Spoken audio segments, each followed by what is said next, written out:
Anthropic is back with Claude Opus and Sonnet 4, and I gotta say, I am super impressed. I've spent the last several hours coding with Sonnet 4, and it might honestly be my favorite coding model yet. I've been using Claude Sonnet 3.5 ever since it came out about a year ago.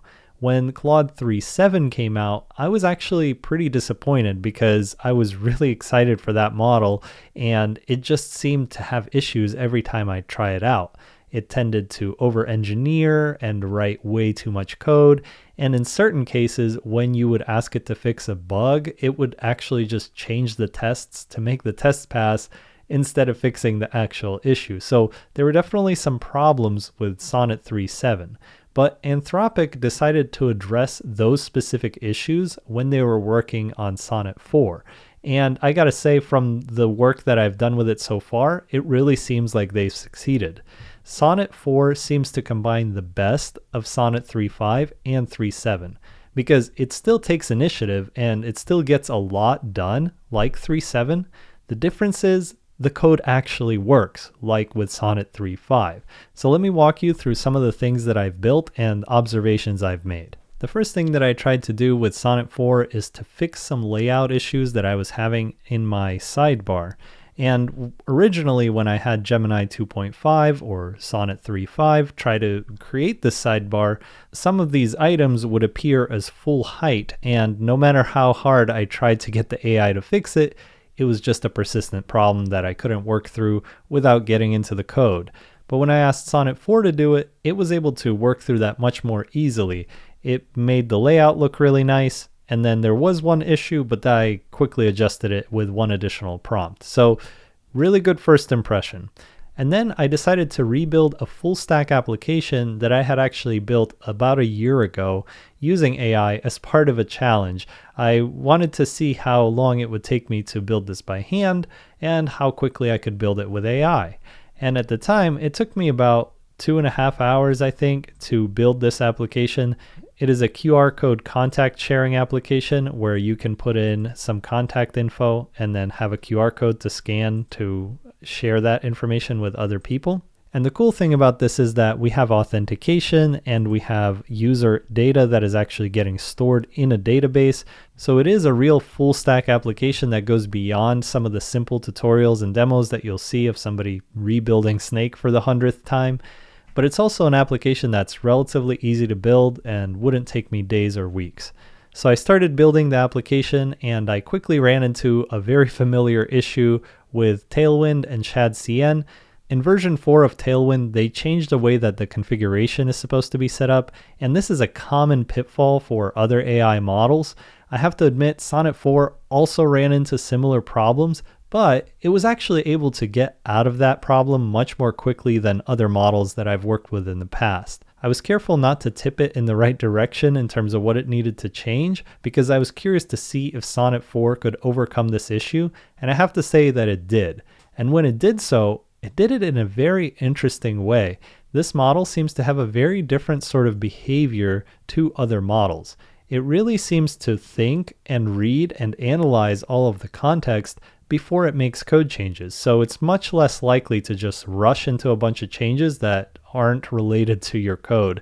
It really is careful to get the context just right. So you can see this sort of thought and reading chain over here on the right, and this is something that other models don't really do.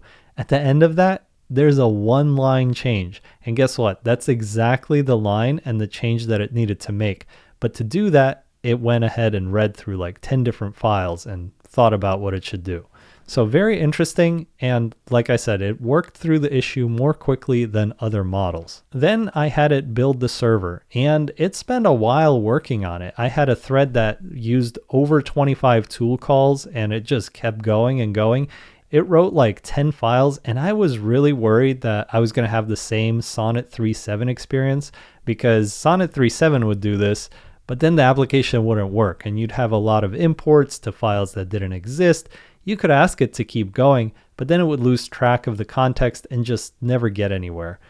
With Sonnet 4, it actually just worked pretty much out of the box. I think I had to change a few lines and install some additional dependencies, but the backend just ran right away. After I had the backend established, I asked it to hook up the front end to the backend and use Firebase Auth, and it did it in one shot. I was really impressed. So I could sign in, I could sign out, I would see only my own data. It was really awesome. Oh, and I forgot to mention that once I got the ShadCN and Tailwind stuff figured out, the app looked amazing. It's way better than the app that I built a year ago. Anyway, I went ahead and kept working on the features, and it was just a smooth process overall.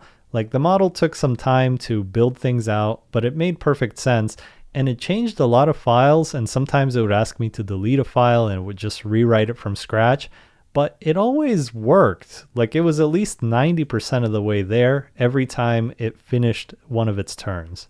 So I had a pretty smooth process building out some additional features, and then I ran into one more pleasant surprise. When it generated the QR code, it actually thought to make the QR code into a contact card. So when I scanned the QR code, it wasn't taking me to a website URL. It could actually be a card that I could store on my phone. This was not something I thought was even possible, but it was a really pleasant surprise. And so the model essentially thought of this on its own, and it really simplified the way that my website was set up and made it a much better user experience. Also, the model was able to hook up to the database seamlessly.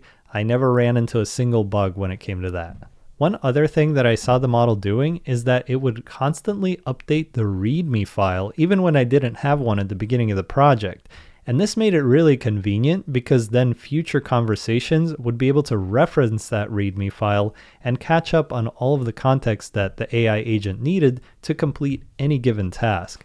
This is actually something I haven't seen other models doing. I've seen them adding a bunch of comments to code, but Sonnet 4 just embedded all of this knowledge into the README file, and that was much more readable for me, and I think would act as better context for future conversations. All in all, it took me a little over an hour to get the application to the same point that a year ago it took me 2.5 to 3 hours, even with the use of AI. So we're definitely moving forward and getting faster, and I have to say, I'm really impressed with Sonnet 4.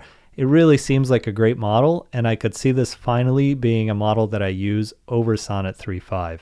I'm going to keep playing around with it, but I'm curious to hear what you all think. So make sure to drop a comment, and I'll see you in the next one. Take care.